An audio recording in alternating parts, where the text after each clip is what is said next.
problema. Ang talagang long-term solution dyan, mga batang Maynila, ay proper flood control project. I hope someday, somehow, matuto na ang ating bansa na yung mga politiko wag nang nakikialam sa flood control project. I'm happy na ang Senado, nakita ko, napanood ko si Senator Ping Lacson at si Senator Marcoleta, na si Senator Ping Lacson, nag-privilege speech si Senator Marcoleta, nag-iimbestiga. O sana maimbestigahan din niya yung mga congressman na involved sa mga ganitong klaseng transaksyon. Bakit ba nakikialam ang congressman sa flood control project o mga pumping station ng DPWH? Kasi kung ba, alam mo, meron sila mga salitaan dyan eh. Distrito ko yan, ba't hindi ko alam? Yan ang mga salitaan dyan. Kahit idinayan ng mga congressman, yan ang katotohanan. Mulat ang tao dyan, ha? Mukha. Opo. Alam ng tao yan na nakikialam ang congressman. Kaya nga maraming gustong mag-congressman ni Orme at saka party list. Dahil dyan, di ba? I hope huminto na yan. Ako, I would rather have the local government, or in this case sa Metro Manila, the MMDA. Hayaan na natin ang MMDA. Di ba? Total, ang MMDA naman ang angalaga ng ating mga creek, esteros. At MMDA din, ang pagkatapos gawin ng DPWH, nagawa na, natapos na, halimbawa, ibibigay na sa MMDA yung maintenance and operation. Kung hindi kaya ng MMDA, ibigay sa local government. Para managot yung local government. Or, isa na lang ang managot, MMDA. Kasi so far, yung mga MMDA pumping station, gumagana, tumatakbo, nung naibigay na sa kanila. Kaya lang yung mga sirang pumping station na katulad dyan sa Sunog Apog, ano na yan? 8 years, 7 years na yan. Hanggang ngayon, di pa gumagana. Gumastos na ng 700 million. Pero mo, isang pumping station lang yun. So, dala nang siguro, pakikialam ng mga congressman talaga. Kaya, siguro, tama rin si President Marcos na tigilan na yan na yung pakikialam ng budget, lalo na pagdating sa flood control. At unti-unti, namumulat ang mga tao sa mga flood control na sira at hindi gumagana at pumping station. Pero at the same manner, ako naniniwala. Aywan ko, tingnan natin sa comment ng mga tao. Nay, tay, mga nanonood, kayo ba ay naniniwala? Gusto ko malaman to, tingnan nyo nga sa comment. Gusto kong makita yung pulso ng tao. Kayo ba ay naniniwala na walang kinalaman sa pumping station flood control project ang congressman? Dito na lang, sa Maynila. Huwag na tayo lumayo muna. Tingnan mo kung anong magiging reaksyon ng taong bayan. Kasi hindi naman pwedeng kahit magsinungaling yung congressman na hindi ko alam yan. Basta ako gumagawa lang ng batas, ay appropriate. Yan ang palusot ng congressman. Pero sa totoo, alam ng taong bayan, pag may ginagawa, nakadisplay ang mukha niyan, nakalagay ang pangalan niyan, nagkakating ribbon yan, pagpalpak, ang ituturo nila, DPWH. Itong DPWH naman ngayon, sa mga proyekto na yan, sila ngayon ang ipit na ipit. Bakit? May umami na bang congressman? Wala pa. In fact, it's the other way around. Anong ginagawa ng congressman ngayon? Ipinapako sa krus ng mga congressman sa Maynila yung DPWH. Sino ngayon ang kahol ng kahol? Kaya kami, simple lang naman ang tanong ng taong bayan dyan. Ito, Mocha. Ano muna sabi ng mga tao? Sabi ni G. Herao, meron. Sabi ni Sally Lastillas Isleta, nakikialam sila. Sabi ni Bri Jai, Tomo. Sabi ni Teresa Montero, meron. Nakikialam sila. Hindi pwede. Alam nila yan, hugas kamay lang mga congressman. Sabi ni Daday Ventus, galit na sila. May kickback sila, sabi ni Cherry Con. Yung kickback, that's another story. Ako, simple pa lang ang tanong ko. Una kong tanong, may alam ba ang congressman sa mga proyekto na yan? Yan ang, sabi raw ng congressman nyo, shout out sa mga taga 3rd District. Hindi raw nila alam yan. Kayo humusga, mga taga 3rd District nga pala. Hindi raw nila alam yan. Nako. Pero nung pagka binubuksan na yung barangay hall, 19 million, may picture-picture pa sila. Ay, naku. Di ba? Nakalantad yung mga pangalan nila doon. Meron pa nga ako nakita, mga barangay hall, may pangalan pa ng congressman. Ay, malaki. May initial Di ilaw pa yun. Kaya, pagka ngayon, indulto, ang ipinapako sa krus, DPWH. Naunawaan nyo ng tao. Doon naniniwala ko. Kahit anong pagsisinungaling ng congressman, kahit anong pagtanggi o pagkubli ang congressman, yan, alam ng taong bayan yan. Ngayon, yung sinasabi mga kickback, hindi ko po alam yan. Kung talaga bang may kickback sila. Ayaw kong mag-akusa ng isang bagay na wala tayong napapatunayan. Pero ang katotohanan, sa practice, nakikialam ang congressman. Alam ng taong bayan. Pangalawa ngayon, tanong ko naman. Shout out dyan, Mocha, sa mga manonood natin. Shout out yung mga nagpagawa ng bahay. 20 square meter, 30 square meter. Kahit malaki o kahit maliit. Basta mga nagpagawa ng bahay. Shout out sa mga nanonood. Ito po ang tanong ko. Mga kababayan ko sa lungsod ng Maynila. Kahul daw kayo ng kahul eh. Alam ko yung chihuahua, yun yung maingay na aso, di ba? Yung Maliit pero maliit na aso, pero maingay. Yun, alam ko, kahul ng kahul yun. Tanong ko ngayon, kayo ba pag nagpapagawa ng bahay, kumukuha ba kayo ng permit? Yun ang tanong ko sa mga manonood. Tanungin natin kung ano ang sagot ng mga manonood. Kumukuha po ba kayo ng permit kapag kayo nagpapagawa ng bahay? Pag kayo nagpapademolish ng bahay, kumukuha ba kayo ng demolition permit? Pag kayo ba'y nagpapagawa ng bahay, kumukuha ba kayo ng building permit? Bakit sa inyo, maliit na lupa, maliit na bahay, dahil sa pagsisikap mo, pag-iipon mo, pagpupunyagi mo, o naayos mo sarili mo, gusto mo maayos yung tahanan mo, kukuha ka ba ng permit mo ka? Opo, sabi ni Adam Rich Manansala Sanding, dapat may permit. Dapat daw. Kailangan ba talagang may permit? Sabi ni Teresa Montero, yes po, from barangay to City Hall. Tama. Alam na alam nila. Alam na alam ng taong bayan. Ang tanong naman namin ngayon, paano kayo nakapag-demolish ng property ng gobyerno sa mga congressman na nag-excuse ngayon na manggagawa lang daw sila ng batas? Nabisto lang kasi kayo. Nabisto lang kayo. Kung di kayo nabisto, walang problema. Nabisto kayo, iyakin kayo. Yan ang nangyayari. Pagka kayo makapag-akusa, wagas. Kami hindi nag-aakusa. Ayan, dyan. Bakit pag ang congressman na nagpapagawa? True, DPWH. Siya naman din na may sinabi, di ba? Inamin naman niya. Bakit walang permit? Pag congressman, exempted. Pag meron na pong batas na ganoon, kikilalanin natin. Pero yung batas kay Juan de la Cruz na nagpapagawa na maliit na bahay, nire-require mag-permit. Ganon din yung batas sa mga pagawaing, lalo na yan, building. Dahil yan, pag may nangyaring masama dyan, na mananagot dyan, lokal na pamahalaan. Ngayon, matanong pa, ano sabi ng mga tao? Meron daw talagang permit. Kahit nga daw po renovation lang, may permit. Sabi ni Evangeline Esquera, matatalino po. Sabi sa inyo, matatalino ang tao eh. Ayaw nyo maniwala eh. Palusot pa kayo ng palusot mga congressman. Matatalino tao. Alam ng tao. Ngayon, ano ngayon ang itatanggi nyo dyan? So, yan po. Ngayon. Okay. Ito naman pangatlong tanong naming taong bayan.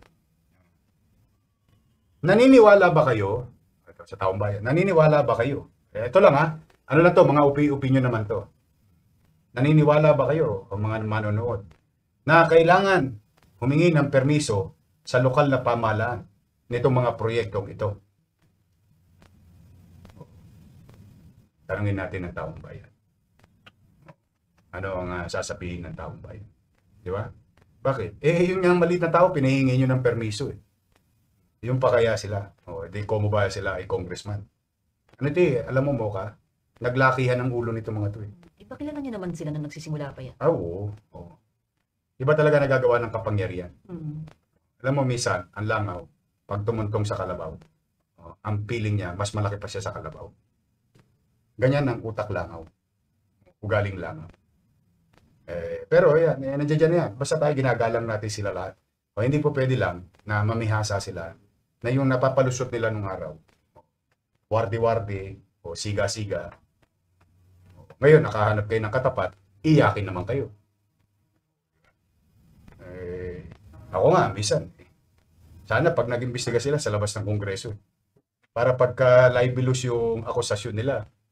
Kasi ang nila dyan, excuse nila dyan, nasa loob sila nasa hall ng Congress. Kaya nila mang-api ng mga individual. But anyway, tapat-tapat lang yan, Brad. shout out sa mga taga 3rd District. Shout out sa inyo. Kayo po ang umusga. Lalo dyan sa 3rd District, marami nag-a-apply dyan ng building permit. Sila, naalala nyo ba, nahirap na hirap kayo dati dito sa zoning. Zoning pa lang ha, bagsak na, ang tagal na. Pero ito, wala pang permit, gibaan na. Bakit? Kasi, pagawa ng congressman. Special child eh. Mukhang special child itong ilang congressman natin eh, di ba? So anyway, that's water under the bridge. We'll see. Tingnan natin if we mean business. I'll see you soon. Di ba? Yung comment po, sabi nga, dapat lahat.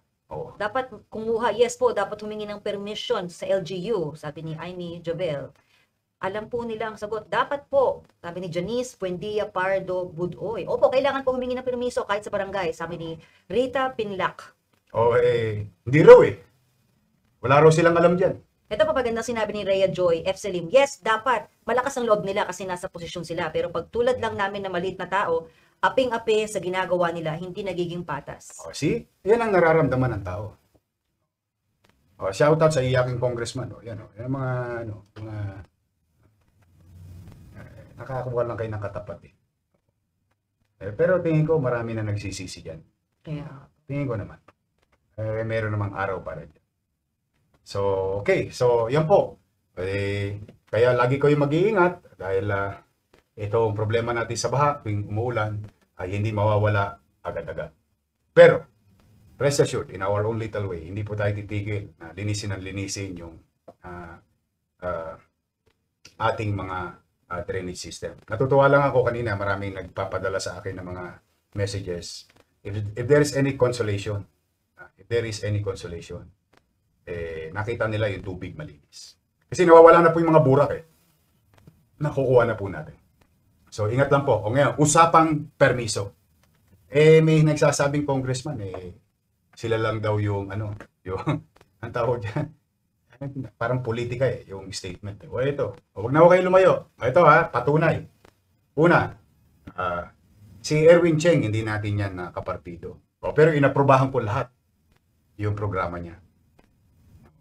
Si Congressman Maceda, hindi rin natin yan kapartido. Baka kasi pinalalabas ito mga politika di ba? Ito alam ng taga Maynila to. Alam ng taga Maynila, hindi pwedeng ipagkaila to sa Maynila. Kabago-bago pa lang naman ang eleksyon. Si Congressman Erwin Cheng. Daming programa, daming project. Nagpunta, sabi ko, basta ito kukunin mong permiso. Kukunin mo to. Kukuha. Inaprobahan ko. Hinarangan ko ba yung ikabubuti ng taong bayan? Hindi. Ganun din kay Congressman Maceda. Hindi ko rin yung kapartido. Inaprobahan ko din. Maganda yung isang project ni Congressman Maceda. Approve. Kaya lang, kayo ba, gagastos kayo ng 19 million pera ng taong bayan. Gagawa ng barangay hall. No? Tapos, sa bangketa. Tapos tatakpan yung eskwelahan. Tama ba yun? Aprobahan mo ba yun? Unang-una, tama rin siya. Tama rin siya na marami ng barangay hall na nasa bangketa sa Maynila. Tapos dadagdag pa siya. So, ibig sabihin, yung mali, gusto yung ipagpatuloy kasi nagmukhang tama. Magiging tama lang kasi congressman siya. 19 million yun. Nasaan ang perang taong bayan? Ngayon, ito, distrito, pagitan ng 3rd District at 4th District. Kinansela ko to. Dito ko yata in-announce yun Kinansela ko to. Bakit? Hindi humingi ng permit. Nung humingi ng permit, inaprobahan ko. Ayan, aprobado. Pagawain ng DPWH. District 3 and District 4. Ito yung Dimasalang. Bakit kailangan humingi ng permiso? Kasi kailangan namin gumawa ng traffic plan. Isasara yung tulay Hindi ngayon magugulat ang taong bayan. Tanong, ikabubuti ba to ng taong bayan? Opo. Kakampi ko ba sa politika yung si Joel Chua? Hindi. Kakampi ko ba sa politika si Edward Maceda? Hindi. Distrito ba nilang dalawa to? Opo. Inaprobahan ko ba? Opo. Approve. Ayan. Kaya, anong nangyari? Nakagawa ngayon ang MTPB ng traffic plan sa pagsara ng kalsada ng tulay ng Dimasalang. Ano ang maganda rito? Ayan po, approve po. Ano po maganda rito? Nagbayad po sila ng buwis. Magkano po ang binayaran buwis o what you call contractor tax sa gobyerno ng Maynila? 504,000 ang binayad. Yun yata ang ayaw ipagawa ng mga ibang congressman. O baka kasi mabawasan ko yung pribilehyo o yung para sa kanila kung ano man. Kung sino man yun. O, ito, nagbayad. May resibo pa to sa gobyerno ng Maynila. O. Sambandi Masalang, District 3, District 4. Ulitin natin kasi alam mo yung manloloko. Ano yun? Lawyer, sorry. Hindi ko tuloy ma-pronounce ng maayos eh. Kasi minsan napapansin ko yung lawyer na congressman, nagiging liar na congressman. Ano raw, binubuli. Ano bully? Nahuli lang, nabisto lang kayo. Kaya umiyak kayo. Ito, sa inyo to, sa distrito nyo to. DPWH. Kakampi ba sa politika? Hindi. Kung politika lang ang pag-uusapan, kaligtasan ng taong bayan ang iniisip ko eh. Yung convenience ng taong bayan eh. O plus yung mga regulatory power ng local government. O, ibinalik sa akin, nag-apply. O, binigyan ko, inaprobahan ko, nagbayad ng buwis. O, legal ngayon. Kaya pag tinanong ka ng taong bayan mo bakit sarado hindi masalang X number of date, X number of time? Kasi may gagawin. O, para sa ligtas at maayos na tulay. Kung politika lang, yan. Marami pa. Ibang mga congressman, sila Dionisio. O, lahat sila. Di ba? Kung politika at politika, wala ho yun. Ako, sanay po ako ng politika. Lumaban nga tayo, outsider eh. Alam naman ng taong bayan. Hindi nyo pwede pa sinungalingan ng taong bayan. Wala na po kayo mabobola ngayon. Maiyakin. Kayo na nabisto eh. Dati kayo nang bibisto eh. Kayo yung kaul ng kaul. Ngayon kayo nabisto, umiiyak kayo na binubuli kayo. Hindi kayo binubuli. Ayaw nyo lang mabisto. O tapos ngayon, pag nabisto, tuturo mo DPWH. Kawawan DPWH. Ako nanonood ako nung Senate hearing. Ewan ko ano kaya reaksyon ng taong bayan sa Senate hearing. Unti-unti na nabibisto yung yung mga congressman. Mga naging contractor. Anong bagong word nila? Contractor. Contractor.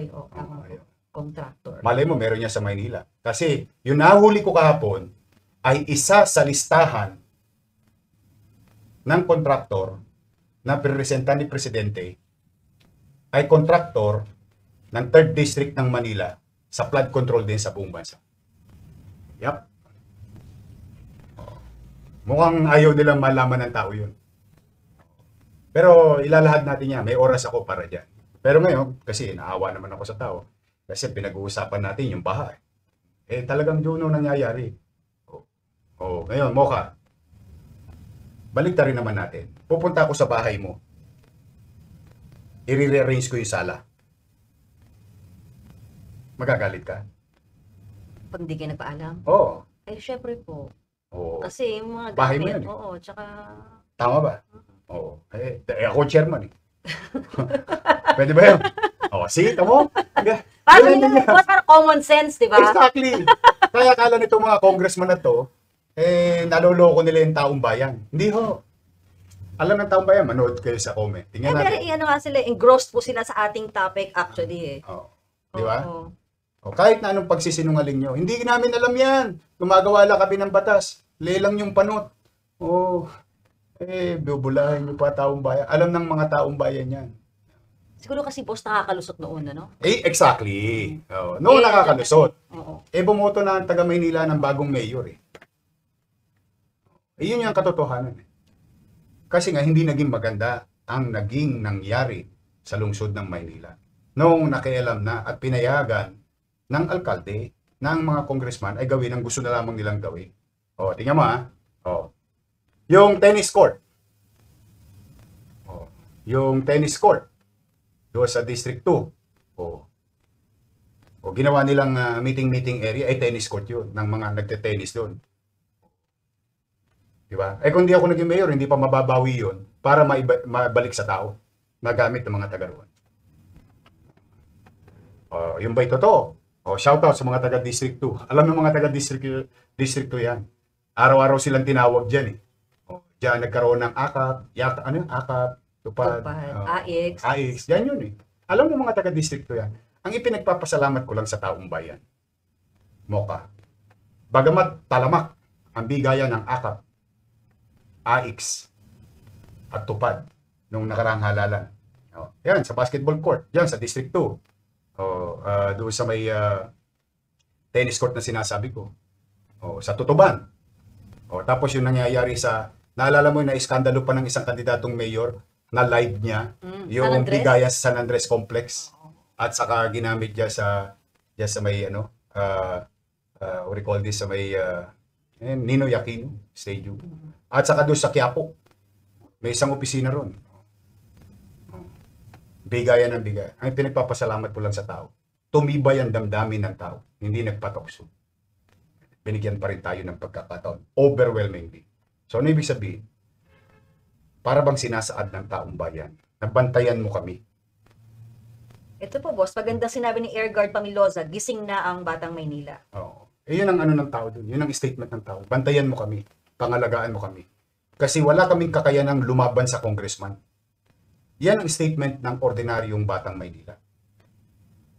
Ngayon, pag hindi natin ipupulis, hindi natin didisiplinahin at hindi natin aayusin, wardi-wardi na ang Maynila. Ulitin natin inaprobahan ko ba? Yung mga proyekto ng mga kalaban kong congressman, kasi yun ang gustong palabasin ni nung isang lawyer congressman. Inaprobahan ko ba? Inaprobahan ko. Alin ang hindi ko inaprobahan? Yung mga hindi po pwede. Yun ang ayaw nila. Kasi gusto nila sila masunod. Yan yun. Yan ang katotohanan dyan. Pero again, hayaan ko ang taong bayan ang humusga. Sino ang nagsasabi at sino talaga ang tapat at totoo.